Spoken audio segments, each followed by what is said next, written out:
te traigo una reflexión y un debate. Hola, maravillosa internacional como yo, ¿cómo estás hoy? Pues yo estoy, como siempre, absolutamente fenomenal. Y en el vídeo de hoy vamos a hablar de las habilidades principales que hacen falta para saber un idioma. Te voy a contar cuál es mi punto de vista desde mi propia experiencia. Si no me conoces, me llamo Beatriz Cutillas Moreno, pero me puedes llamar BCM You Spanish. Y a mí lo que me pasó fue que tuve que aprender otro idioma como adulta. Y fue durísimo. Pero en ese proceso creé un método, el método Dr. BCM. Y tú ahora puedes usar ese método para poder fluir 100% en español, para que puedas ser tú en español. Si te gusta lo que oyes, suscríbete porque estoy subiendo vídeos todo el rato. Lo que quiero es que lo tengas 1000 veces más fácil que yo. ¿Qué te parece a ti esto de los niveles?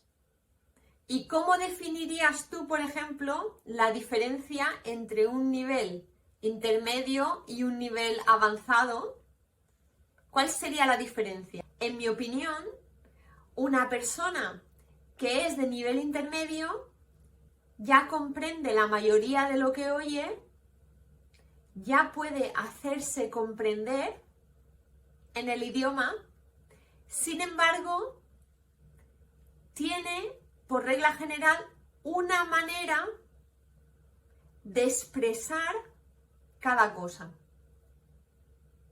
Por ejemplo, si quiere comprar pan, pues sabe decirlo de una manera o dos. Si quiere, pues, pedir una cita para el médico, sabe decirlo de una manera o de dos. Si quiere indicar que le duele la cabeza, pues sabe decirlo de una manera.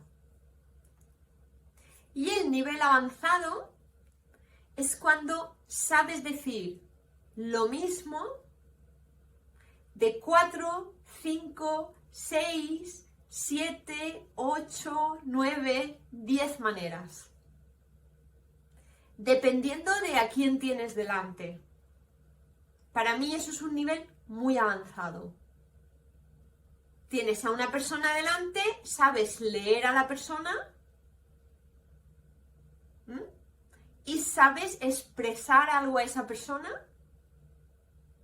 Tienes varias opciones ya en tu mente y coges una, eliges una para fluir y conectar con esa persona en particular. Eso para mí es un nivel muy avanzado. Y mi pregunta para ti es, ¿dónde entra aquí la sociolingüística? El tema de la sociolingüística son las bromas. Cómo hablar con un desconocido en la calle 3 minutos y conectar. Cómo responder a una broma. Cómo cambiar de un registro formal a un informal. Y al revés.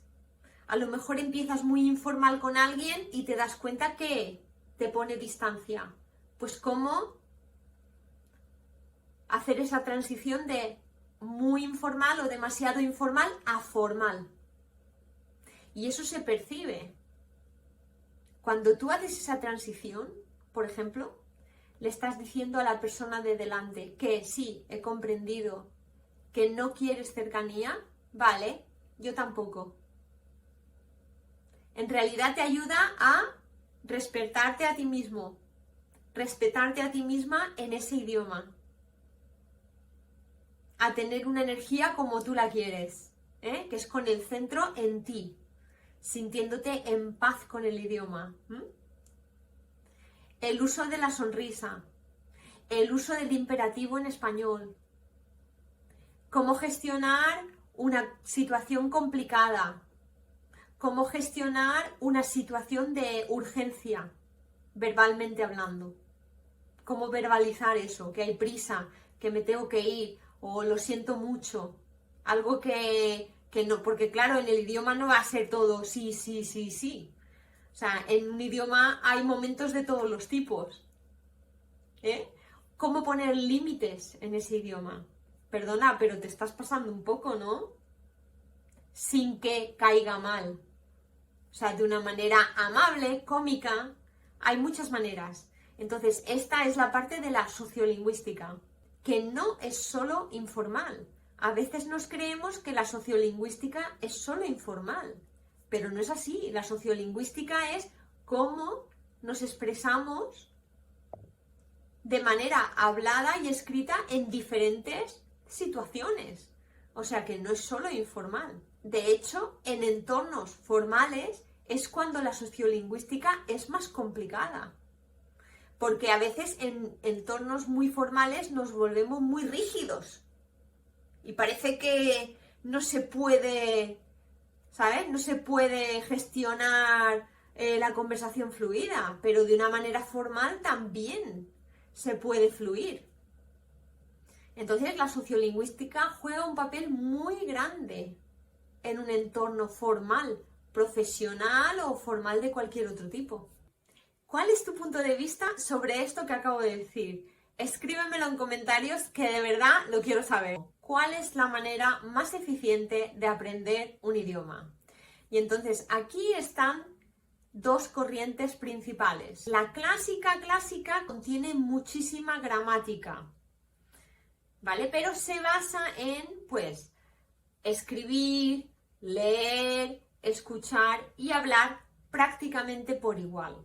Pero por regla general, hablar se queda un poco atrás. Pero luego hay algunas otras corrientes o algunas otras personas que están en la enseñanza que, pues, hacen la gramática algo más suave, no le dan tanto foco a la gramática. Y otra, que es la que tiene que ver con Comprehensible Input, trata o defiende el escuchar y el escribir durante mucho tiempo o durante un periodo de tiempo determinado antes de empezar a hablar y a escribir, ¿vale? Entonces, en lugar de hacer todo junto, primero input, o sea, primero recibimos la información, escuchar y leer, y después output, después hablamos y escribimos. Desde tu punto de vista, ¿qué consideras tú? ¿Qué crees tú que te funciona más? ¿O cuál es la corriente que tú consideras que funciona más? ¿El Comprehensible Input o la otra corriente que sería aprender de todo a la vez? Desde mi punto de vista, esto depende de tu estilo único de aprendizaje. Depende de ti, 100%. Si tú consideras que tú prefieres escuchar y escuchar y escuchar mucho antes de hablar y te lo puedes permitir porque no estás en el país y también estás dispuesta a pagar las consecuencias. Lo que quiere decir es que a lo mejor vas de viaje al país y no puedes hablar, solo entender. Si tú estás dispuesta a ese precio, me parece que el Comprehensible Input puede ser una manera maravillosa de conectar y aprender el idioma. Eso sí, en algún momento hay que empezar a hablar. No puedes quedarte estancado, estancada en oír y leer nada más. Entonces, si tu naturaleza y tu estilo de aprendizaje es así, adelante, adelante con ese método. Sin embargo, si tu estilo único de aprendizaje no va por ahí, no hace falta forzar eso, porque lo más importante es que aprendas, es que tomes acción. Y para aprender hay que tomar acción, hay que hacer algo. Así que desde mi punto de vista, uno o el otro, los dos funcionan. Simplemente funcionan para los diferentes tipos de aprendizaje y los diferentes tipos de situación. ¿Qué te ha parecido lo que acabo de decir? Dale like si te ha gustado, que eso me hace muchísima ilusión. Yo personalmente pienso que un exceso de gramática es contraproductivo. Yo pienso que hay que aprender la gramática necesaria para que el lenguaje sea funcional. Pero que un exceso es contraproductivo. Y a veces la comprensión gramática más profunda viene después de conocer el idioma. ¿Cuántas veces me ha pasado que a lo largo de los años he pensado, ahora entiendo por qué se usa este verbo aquí y se usa allí, y sin darte cuenta, tú sola vas uniendo esos lazos gramaticales, pero la lengua ya la estabas utilizando. Entonces, yo nunca seré defensora de un método cargado o con un peso principal de gramática. Desde mi punto de vista, el método preferido sería el que toca los 4 puntos: lectura, escritura, escucha y habla, pero con una gramática mínima y mucho peso en la sociolingüística. El conectar. Cómo se utiliza el lenguaje en contexto. ¿Has aprendido alguna frase nueva en este vídeo? Escríbemelo en comentarios, que eso me da muchísima alegría. Y una cosa interesante del español, esto es un consejo que te doy, es que la comprensión de los verbos en el lenguaje español, en particular, es una gran inversión.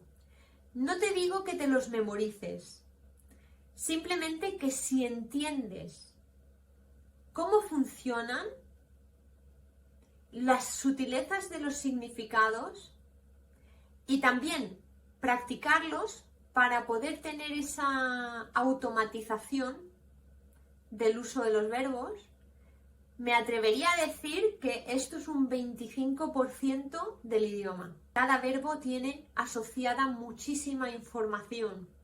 Entonces, si tú sabes utilizar esos verbos, tienes dominio de una gran parte de la información en español, de cómo expresarla y cómo comprenderla.